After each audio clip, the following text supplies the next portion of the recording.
주변에서 이런 시기에 내 집 마련해야 된다고 말하는 지인들이 있더라고요. 그런 분들이 첫 집을 매수할 때 참고해야 될 조언이 있을까요? 첫 집을 마련 앞두고 계신 분들이 좀 많나 보네요. 조언 물론 있죠. 우선 저번 영상에서 다뤘던 마인드셋 기억해 주셔야 하고요. 제가 세 가지 경우를 알려드릴 텐데 이것만 알고 계셔도 절대로 실패하지 않으실 거예요. 첫 번째로는 실거주를 할 때는 영끌의 기준을 무조건 정확히 세우고 있어야 되거든요. 집을 살 때는 대출을 받게 되는데 시장 분위기가 좋을 때는 최대한 무리해서 대출을 받고 조금 더 높은 금액대를 사고 싶어 하는 분들이 정말 많긴 해요.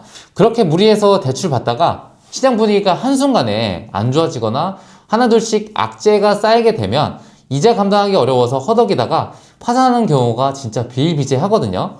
그래서 내가 안정적인 소득인지 그 소득을 꾸준히 유지할 수 있는지 금리가 갑자기 높아지면 어떻게 대응을 할 건지에 대한 여유를 남겨두고 대출을 받으셔야 합니다. 어떻게 계산하면 좋을지 제가 간단하게 알려드릴게요. 영끌이라 그러면 개인 소득에 따른 상환 능력을 보는 DSR 40%를 적용했을 때는 본인 신수령 금액의 50%가 이론적인 최대치거든요. 이건 이론적이에요.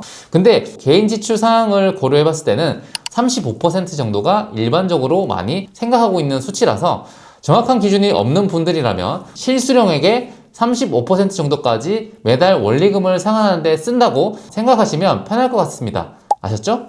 자, 두 번째로는 갭 투자를 하는 경우거든요. 이럴 때는 역전세를 좀 조심하셔야 됩니다.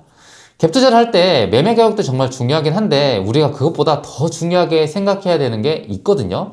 그게 바로 갭 투자에서는 전세 가격이 전부라 해도 과언이 아닐 정도로 중요합니다.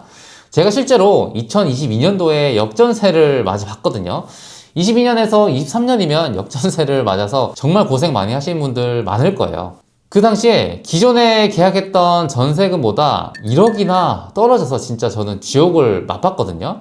이게 어떤 경우였냐면 기존에 세입자가 냈던 보증금에서 처음에는 전세가 많이 올랐어요.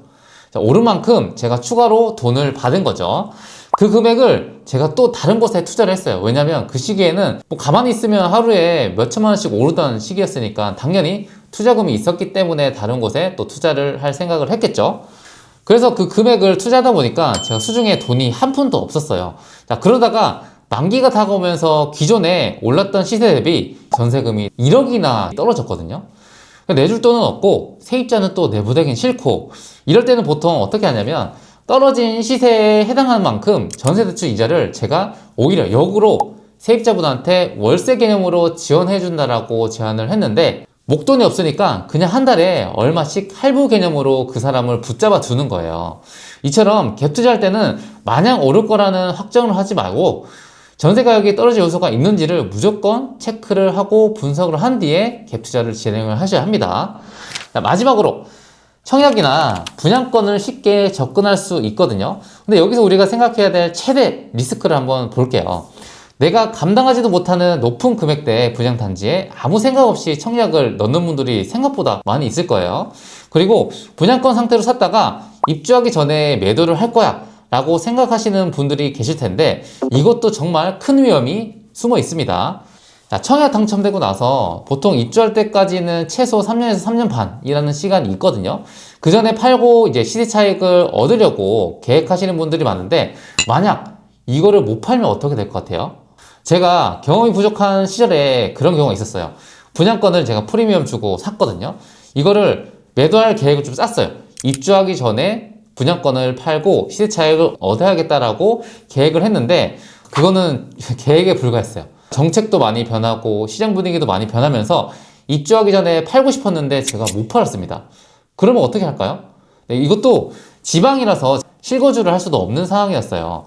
그래서 입주 잔금을 전세를 맞춰서 치러야 했는데 생각하지도 못한 투자금이 훨씬 더 많이 들었고 입주장에 전세 맞추는 것도 진짜 힘들거든요. 왜냐면 전세 가격이 경쟁을 하면서 막 엄청 내리기 때문에 내가 생각했던 또 전세 가격을 쉽게 받을 수가 없습니다.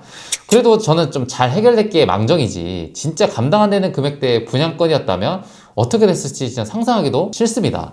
그 정도로 청약을 넣거나 분양권을 매수할 때 나에게 다가올 수 있는 최악의 리스크가 무엇인지 대비책은 있는지부터 한번 살펴보시고 안 되면 무리하게 시도는 절대 하지 마셨으면 좋을 것 같습니다. 내 집 마련 앞두고 걱정이 많으실 텐데요. 오늘 영상에서 말씀드린 이 세 가지를 꼭 기억해 주세요. 좋은 매물에 한 발짝 다가갈 수 있을 것이라고 저는 생각을 하고 있습니다. 자, 첫 번째로 영끌의 기준 명확하게 한번 세워보시고, 두 번째로 갭 투자 시 역전세를 무조건 조심하세요. 자, 마지막으로 내가 감당 가능한 범위가 얼마나 되는지 꼭 확인하고, 이 분양권을 살 때는 이 최악의 리스크까지 감안을 하셔서 접근을 했으면 좋겠습니다.